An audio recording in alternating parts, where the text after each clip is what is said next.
Qual foi a última animação que te marcou sentimentalmente? Se eu perguntasse isso há 10 anos, muito provavelmente sua resposta seria uma animação da Pixar. Mas hoje essa resposta não é tão certeira assim. A animação de criança virou do adulto e vice-versa. E o reconhecimento da indústria confirma talvez um momento de mudança. Um momento de metamorfose. A metamorfose da animação.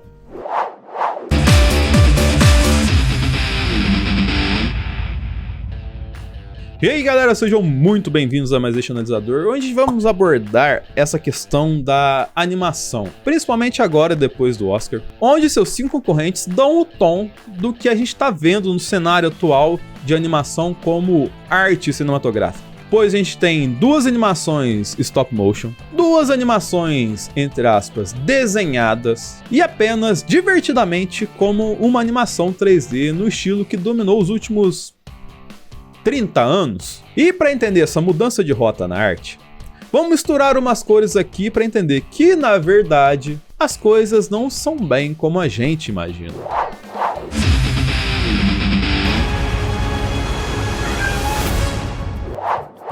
Desde animações então tanto quanto mais simples e que têm sido usadas de contexto comercial principalmente pela Marvel, seu amigão da vizinhança, o Homem-Aranha, ou o próprio What If, que encerrou nas suas 3 temporadas, com a última temporada bizonha, e principalmente X-Men 97, você tem uma Marvel investindo muito mais num estilo 2D ao invés do 3D, como era o de praxe. Só que aí que tá.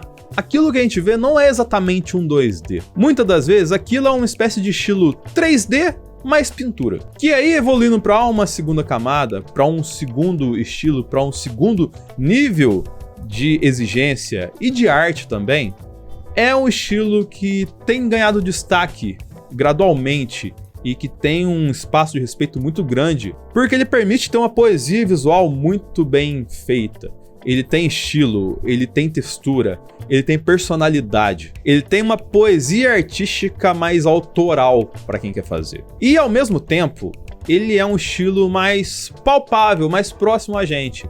E eu digo isso por um simples fator de que tanto o super ilustrador quanto a criança assistindo essa animação do 2D falso misturado com 3D, se ela dá um pause na tela e parar, ela consegue desenhar e fazer um resultado muito satisfatório com a proximidade gigantesca do que ela imaginou fazer. E isso não era comum ou fácil de fazer numa animação 3D, principalmente para criança. Mas sobre esse dilema da animação da criança e animação do adulto, já a gente fala melhor sobre. E essa versatilidade artística permite cada vez mais construir cenários mais livres, que por mais incrível que pareça, são demonstrados pra gente de modo mais real do que era com a questão do 3D. E eu vou basear a maioria dos argumentos em cima do vencedor do Oscar desse ano, até certo ponto surpreendente, mas muito legal, que foi Flow. Porque você tem um controle melhor de textura, você tem um controle melhor de luz, você consegue fazer o parallax, que é esse movimento aqui que eu tô fazendo aqui,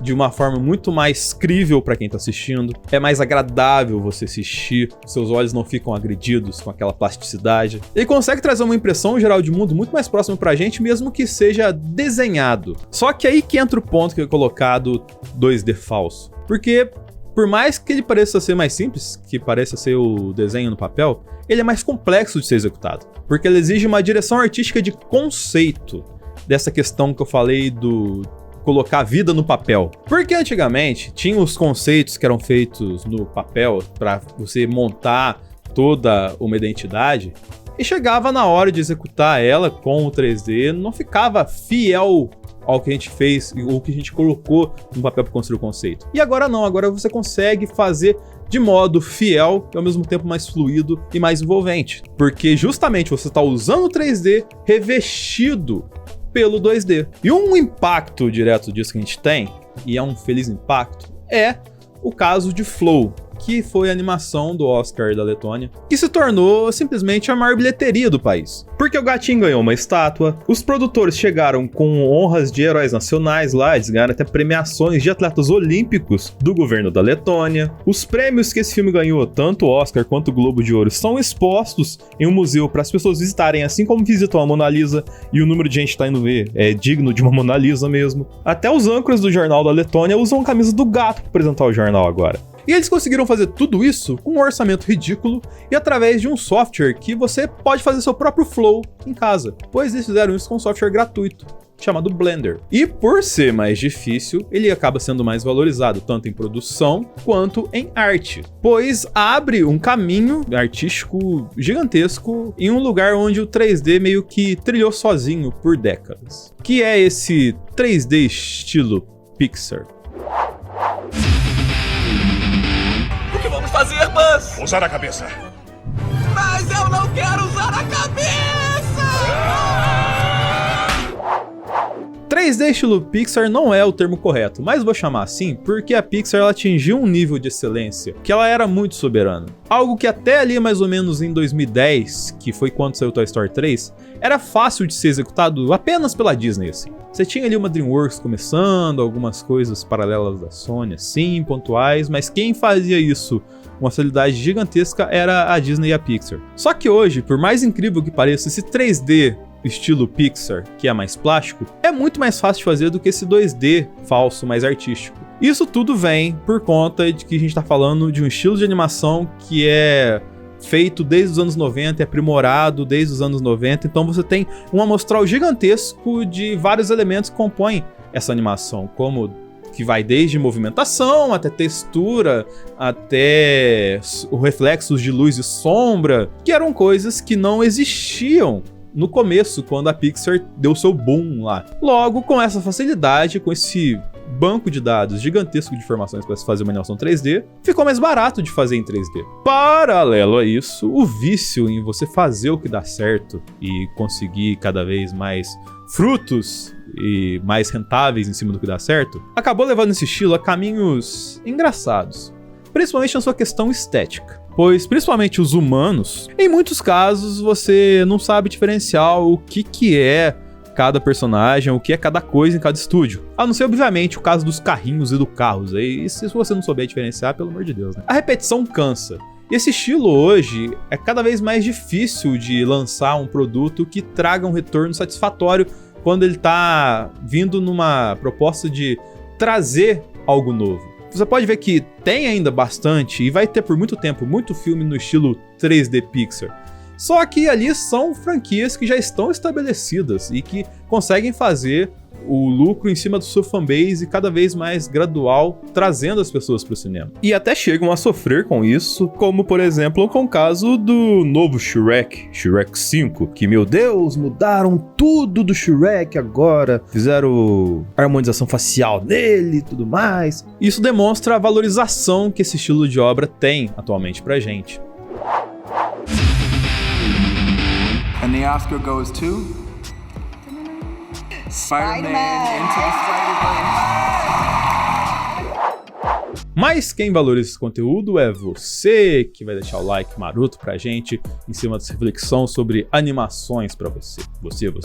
Pois isso ajuda a gente a reinventar nosso estilo de abordagem de vídeos aqui e trazer cada vez mais reflexões que você não vê nesse estilo de cinema 3D que tá cansado e que não reinventa nada efetivamente. Mas para entender por que ficou maçante desse jeito, vamos voltar um pouquinho no tempo ali, naquele ponto que eu falei lá em 2010. Porque lá entre 2010 e 2020, um movimento curioso aconteceu. Porque as crianças iam ver Pixar, Disney, DreamWorks e os similares no cinema, ênfase principalmente para Pixar. E acabou que o estilo de animação 2D sobrou para dois públicos, que é o público adulto e o público do anime, inclusive o público de Estúdio Ghibli. Logo, as narrativas abordadas no 2D foram crescendo em significado, e as narrativas no 3D foram ficando cada vez mais bobas, salvo a Pixar, que era a que tinha mais destaque, porque não bastava ela cada vez aprimorar sua tecnologia, aprimorar seu estilo de 3D, ela fazia isso ao passo que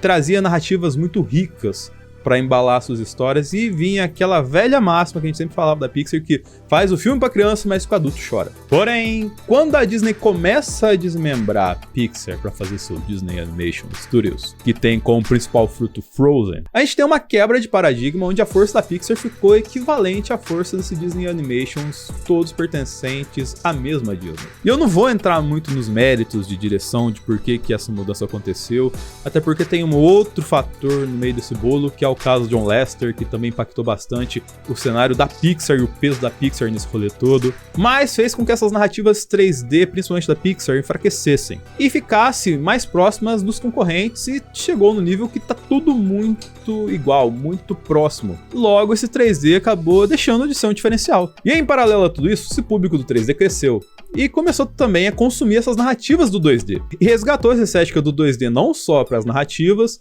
mas também para um espaço de relevância dentro da arte. Como, por exemplo, a gente pode ver em Arcane, que era teoricamente algo feito em cima de uma produção teoricamente de crianças, mas que tem um primor técnico excelente na sua qualidade artística, além de ser louvado e renomado nos mais diversos ramos da animação. Isso enriqueceu os criadores, enriqueceu as histórias e foi visto pelas premiações. E o primeiro choque vem em 2018, quando o Homem-Aranha no Aranhaverso ganha o Oscar de melhor animação, depois de simplesmente 13 anos de domínio de animações 3D ganhando como melhor animação. Sendo que 13 anos antes, quem tinha ganhado não era uma animação 2D, mas sim um stop motion, que era o Wallace e Gromit. E sendo só a terceira animação não 3D a ganhar o prêmio desde 2002, que foi quando o prêmio de melhor animação entrou na premiação do Oscar. E eu tô colocando o Oscar aqui como parâmetro porque mostra essa metamorfose no sentido de que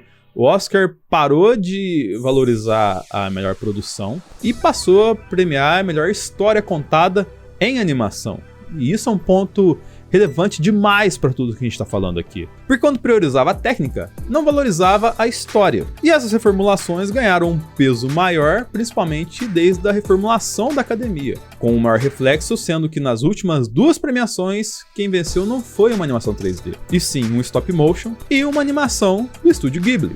E então chegamos no ano 2025, com Robô Selvagem sendo o grande favorito, que sendo talvez a maior representação desse 2D mais 3D, compondo na tela pra gente uma obra maravilhosa e também com uma narrativa muito pesada, interessante e relevante pra gente, inspirada em um livro e que trouxe todo um peso e trouxe reflexões pra gente. Assim como Flow, que mereceu muito essa vitória, vista toda a jornada da Letônia que eu já citei anteriormente, e que não só concorreu como animação, mas também como melhor filme internacional. E além desses dois, ainda teve um Wallace e Gromit, como eu citei anteriormente, correndo por fora, ganhando BAFTA. E nesse cenário todo das premiações, você não teve nenhum prognóstico favorecendo Divertidamente 2 a ganhar esse prêmio de melhor animação, que foi, em números, a maior animação de 2024, uma das maiores bilheterias da história da Disney e tudo mais. Não foi valorizado como uma obra de história interessante, porque é só uma continuidade, apesar de eu gostar muito de Divertidamente 2. Isso é só um indício de como esse estilo 3D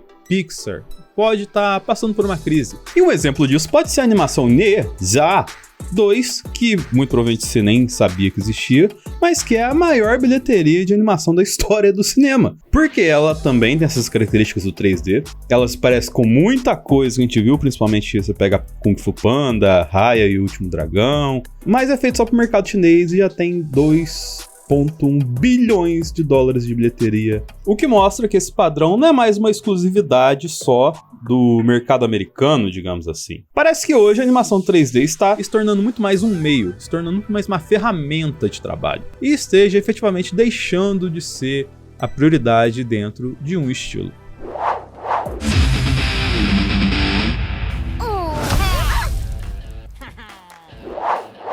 Um movimento interessante que tem acontecido na indústria é quando o 2D vai pro live action, entre aspas, que é fazer o 2D em um 3D super realista. E isso dá muito dinheiro e traz um público muito grande, porque traz o nostálgico que viu essa animação lá nos anos 80 e 90 na fita verde da Abril, e também traz a galerinha mais nova que tá acostumado e cresceu assistindo em 3D para consumir no cinema essa obra. Aí você entra bombonier, você entra uma família inteira indo assistir. Só que a longo prazo, elas estão cada vez se demonstrando obras mais líquidas e sem profundidade, que não tem tanto lastro assim, e uma fanbase tão gigantesca. Porque essas obras, na verdade, elas acabam se tornando cansativas, pois dentro dessa obra original ela acabou ganhando uns 30, 40 minutos para ir para uma sala de cinema e entreter uma pessoa por 2 horas e deixou mais maçante o filme. Isso quando um argumento dessa obra não vira um filme inteiro. E aí vai no streaming e ninguém vai parar pra ver. Falando da principal marca do segmento,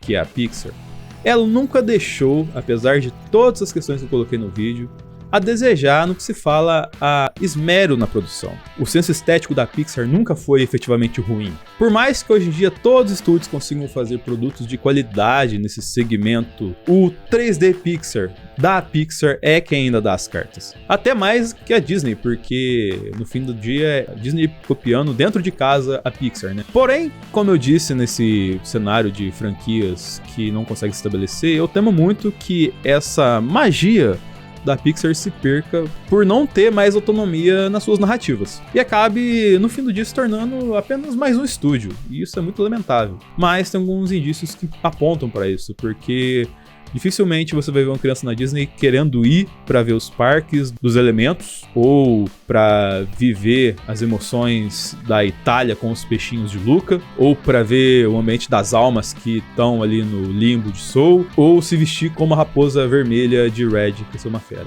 Acho que essa só a Lely que faz, na verdade. E provavelmente o golpe mais grave que a Pixar tomou nos últimos tempos não tem nada a ver com as coisas que eu falei aqui, pois eles são as IAs de arte. Pois simplesmente hoje você tem prompts que são capazes de pegar essas décadas de produção que eu falei e criar artes com um resultado satisfatório a olhos que não são tão atentos e deixar de lado assim e banalizar o estilo e a assinatura que o 3D Pixar tem. Principalmente porque agora é algo acessível e que não era tão simples de você ter acesso assim. Com isso, infelizmente, o caminho que eu tenho visto é muito mais, como eu disse no começo do bloco, o 3D migrar para esse sentido do fazer o estético de live action mais palpável, e o caminho da arte, felizmente, vai para esse caminho do 2D falso, que é o 2D que envolve no 3D assim. Mas eu acho que poderia ter o caminho do meio, que é o caminho que me fez encantar com a Pixar ao longo desses anos, e que eu digo muito nesse vídeo aqui sobre o impacto de Toy Story comigo aqui, mas também nesse vídeo aqui eu digo que nada é tão simples e que a crise no cinema nos traz muitos pontos sobre essas reflexões. É isso, espero que tenham gostado do vídeo, curta, compartilhe, favorite, se inscreva e até o próximo Analista.